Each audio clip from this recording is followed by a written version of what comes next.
कक्षा नवम। आज हम पढ़ेंगे विज्ञान में अध्याय 1 हमारे आसपास के पदार्थ।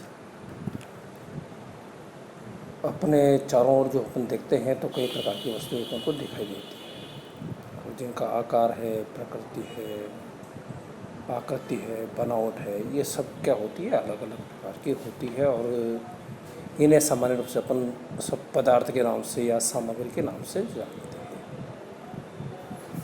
तो इस प्रकार से हम कह सकते हैं कि पदार्थ क्या है।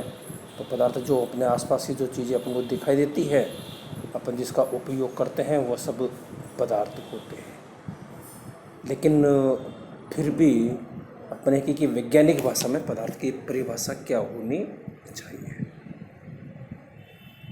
तो सामान्यतः पदार्थ के लिए दो प्रकार के गुण आवश्यक होते हैं। एक तो होता है कि वे सभी पदार्थ जो जिनमें भार होता है या जिनमें कोई द्रव्यमान होता है और जो किसी जगह का अपना आयतन घेरता है।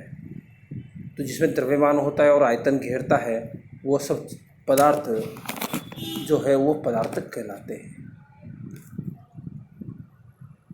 थोड़ा सा अपन चले अपने प्राचीन काल के समय में। तो प्राचीन काल में भारतीय मनीषियों ने जो पदार्थ हैं उनके बारे में 5 मूल तत्वों की अवधारणा अपन को दी थी। इसको अपन बोलते हैं पंच तत्व कहा गया है। पंच तत्व के अंदर में वायु, पृथ्वी, अग्नि, जल, आकाश, ये सब आ जाते हैं और अपन बोलते हैं ये सभी चीज़ें वस्तुएं होती हैं।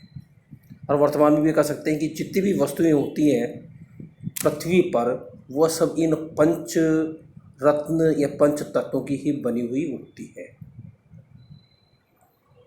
आधुनिक वैज्ञानिक में धीरे धीरे करके इनके जो परिभाषा है के बारे में थोड़ा सा परिवर्तन होता चला गया।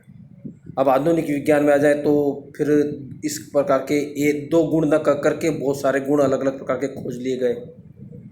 वर्तमान में अपन बोलेंगे कि पदार्थ के जो है वो दो प्रकार के गुण होते हैं। एक तो होते हैं भौतिक गुणधर्म और एक होते हैं रासायनिक गुणधर्म। और इसी आधार पर पदार्थों को अपन दो भागों में बांट देते हैं। एक तो भौतिक प्रवृत्ति और एक रासायनिक प्रवृत्ति। भौतिक प्रवृत्ति, तो भौतिक प्रवृत्ति का मतलब होता है कि उस पदार्थ के जो बाहरी प्रकार के जो गुण हैं, बाहर से जो दिखाई देता है, वो उसकी भौतिक प्रवृत्ति होती है। उससे संबंधित गुण वो उसके भौतिक गुण होते हैं। इसी प्रकार से पदार्थ किन तत्वों से मिलकर के बना हुआ है, उनमें कौन कौन से अणु हैं, कौन कौन से परमाणु हैं, ये सब मिलकर के जब बात करते हैं तो फिर अपन बोलेंगे कि अपन रासायनिक प्रवृत्ति की बात कर रहे हैं।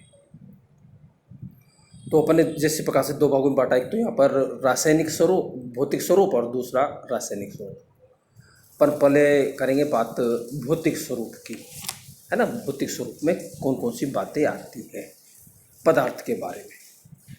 तो बहुत समय तक पदार्थ की प्रकृति के बारे में हम दो विचारधाराएं प्रचलित थी।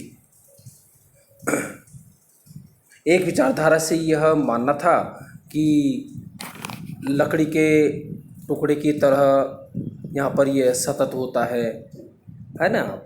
परंतु इस विचारधारा का मानना था कि पदार्थ रेत की कणों से मिलकर के बना होता था। सतत का मतलब एक दूसरे से जुड़ा हुआ, लगातार रहता था। अब कुछ बोलते थे, बोले नहीं, अब बिखरा हुआ रहता था। तो फिर धीरे धीरे मानने लगे कि पदार्थ जो है वो एक सतत न होकर के छोटे छोटे टुकड़ों से बना हुआ रहता है। अब उनको अपन बोलते हैं, छोटे छोटे टुकड़ों को अपन कण कह सकते हैं। तो बोले पदार्थ जो होते हैं छोटे छोटे कणों से मिलकर के बना हुआ होता है। अब कैसे पता करेंगे कि पदार्थ छोटे छोटे कणों से मिलकर के बना होता है ना। तो इसके लिए एक एक्टिविटी अपन कर सकते हैं। एक्टिविटी किस प्रकार की है कि जैसे अपन ने एक गिलास में पानी लिया, पानी लेकर के उसमें अपन ने शक्कर डाल दी। अब शक्कर के जो बड़े बड़े दाने होते हैं वो अपन देखेंगे कि पानी में घुलने के साथ ही धीरे धीरे शक्कर के जो दाने होते हैं वो गायब हो जाते हैं। इसका मतलब ये हुआ कि पदार्थ के जो बड़े कण थे वो धीरे धीरे करके छोटे कणों में परिवर्तित हो गए। तो ये होता है कि पदार्थ जो होता है वो छोटे छोटे कणों से मिलकर के बना होता है। और भी इसी प्रकार से ले सकते हैं, नमक ले सकते हैं, ग्लूकोज ले सकते हैं, कोई भी अपन कलरफुल चीज़ जो पानी में घुलती है ऐसी चीज़ को अपन ले सकते हैं। तो पानी में डाल दिया जाए तो पानी में डालने के बाद में वो धीरे धीरे जो है वो घुलती हुई चली जाएगी, जैसा कि किताब के अंदर में एक प्रयोग में आप यहाँ पे देख रहे हैं। फिर बात आती है कि बोले पदार्थ के कण कितने छोटे छोटे होते होंगे। तो सामान्यतः पदार्थ के जो कण होते हैं वो बहुत छोटे छोटे होते हैं ना। अपन किसी पदार्थ के कणों को तो अपन किसी प्रकार से देख सकते हैं, लेकिन बहुत से पदार्थ होते हैं जिनके अपन कई कणों को देख नहीं सकते। अर्थात ये कह सकते हैं कि वो सूक्ष्म कणों में विभाजित रहता है। कभी आपने देखा होगा कि होली के दिनों में एक गिलास लेते हैं, गिलास में अपन रंग डाल देते हैं और रंग के जो दाने होते हैं ना वो धीरे धीरे करके पूरे पानी में फैल जाते हैं और पूरे पानी को रंगीन कर देते हैं। इस प्रकार से पोटेशियम परमैंगनेट है। पोटेशियम परमैंगनेट भी इस प्रकार का पदार्थ है, छोटे छोटे कण होते हैं, लेकिन पानी में डाल दिया जाए तो फिर धीरे धीरे करके वो पूरे पानी में फैल जाते हैं। और इससे अपन ये कह सकते हैं कि पदार्थ जो होता है वह छोटे छोटे कणों से मिलकर के बना होता है। फिर आते हैं बात कि और क्या होता है इसके अलावा।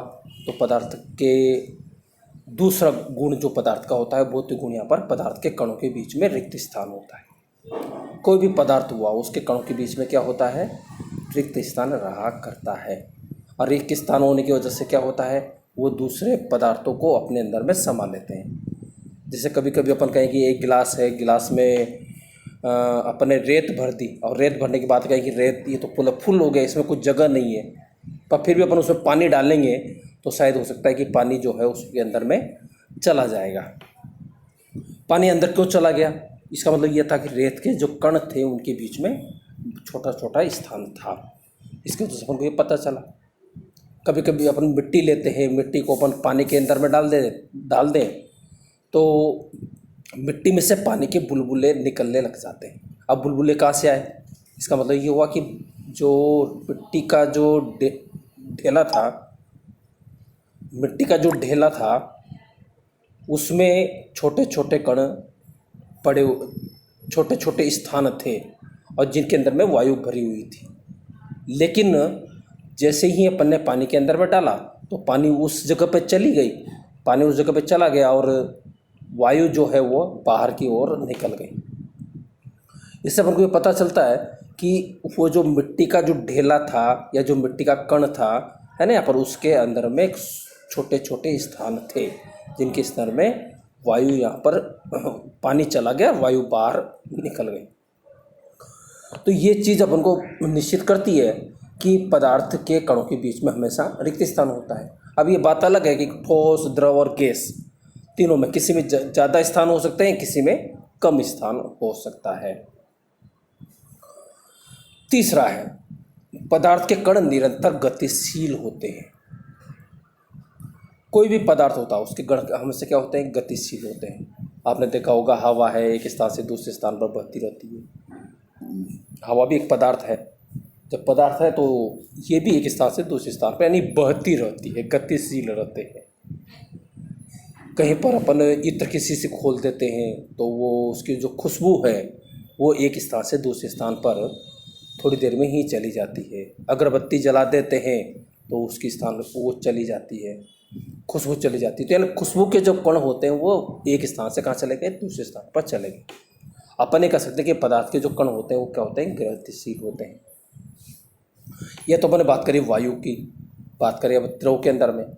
जैसे तो द्रव में अपन ने कभी एक गिलास लिया, गिलास में के अंदर में पानी, और पानी लेकर के उसमें अपन ने एक नीली स्याही की बूंद अपन ने डाल दी, तो अपन क्या देखते हैं कि जो स्याही होती है वो चारों तरफ धीरे धीरे करके उसमें फैल जाती है। अब फैली क्यों, क्योंकि उसके जो स्याही के जो कण थे वो गतिशील थे, और गतिशील होने की वजह से वो धीरे धीरे उसमें फैलते हुए चले गए। तो ये जो कण गतिशीलता है, ये कण गति की जो गतिशीलता है, ये सभी के अंदर में रहती है। किसी में थोड़ी ज़्यादा होती है, किसी में कम होती है। सामान्यतः ये देखा गया है कि जो गैस के जो कण होते हैं वो ज़्यादा गतिशील होते हैं, द्रव के कण कम गतिशील होते हैं, और गैस के जो ठोस के जो कण होते हैं वो और कम गतिशील होते हैं। ठोस में भी कई धातुओं में आजकल अपन को देखने को मिलता है कि पदार्थ पड़ा हुआ रहता है, वो धीरे धीरे एक स्थान से दूसरे स्थान पर, उसके जो कण है वो एक स्थान से दूसरे स्थान पर चले जाते हैं, चाहे वो किसी माध्यम से जाते होंगे पर चले जाते हैं। तो अपन को ये निश्चितता हो जाती है कि कोई भी पदार्थ, चाहे ठोस हो, चाहे द्रव हो, चाहे गैस हो, सभी के कण सामान्य रूप से गतिशील रहा करते हैं। अगला गुण आ जाता है, पदार्थ के जो कण हैं वो एक दूसरे को आकर्षित करते हैं। आकर्षित करने का मतलब अपनी एक दूसरे की तरफ जोड़ने की प्रवृत्ति है ना, जोड़ने की जो प्रवृत्ति होती है, अपने स्वयं के अंदर में मिक्स करने की जो प्रवृत्ति होती है, वह आकर्षण करने की प्रवृत्ति होती है। जैसे अपने यहाँ पर कहीं कि पानी होता है, पानी की बूंद को अपन किसी सतह पर डाल देते हैं तो सतह पर पानी जो है वो फैलता हुआ चला जाता है। इसका मतलब ये हुआ कि पानी और जो सतह है, दोनों के जो कण हैं वो एक दूसरे को अपनी ओर आकर्षित यहाँ पर करते हैं। एक क्रियाकलाप इसमें बता रखा है, देखिए इसको ध्यान से। एक लोहे की कील है, चौक का टुकड़ा है और एक रबर बैंड है। इस पर हथौड़ा मार करके अपन काट करके या खींच करके उसे भंगुर करने का प्रयास करें। भंगुर का मतलब होता है तोड़ने का प्रयास करें। तीनों में कण एक से अधिक बल से एक दूसरे से यहाँ पर जुड़े हुए रहते हैं। और अब तीनों चीज़ें, तो ठोस है, एक द्रव है और एक क्या है यहाँ पर गैस है। तो एक को तो अपन रबर है, खींचने से है ना, यहाँ पर जब खींचते हैं तो वो उसके जो कण होते हैं उनके बीच में दूरी पड़ जाती है, लेकिन वापस स्वयं को अपनी मूल स्थिति में आने की वो कोशिश करती है, और जिसकी वजह से वो रबर है वो वापस खिंचता हुआ चला जाता है। और जो तनाव है वो किसकी वजह से हुआ, पदार्थ के कणों के बीच में जो आकर्षण बल है उसकी वजह से यहाँ पर होता है।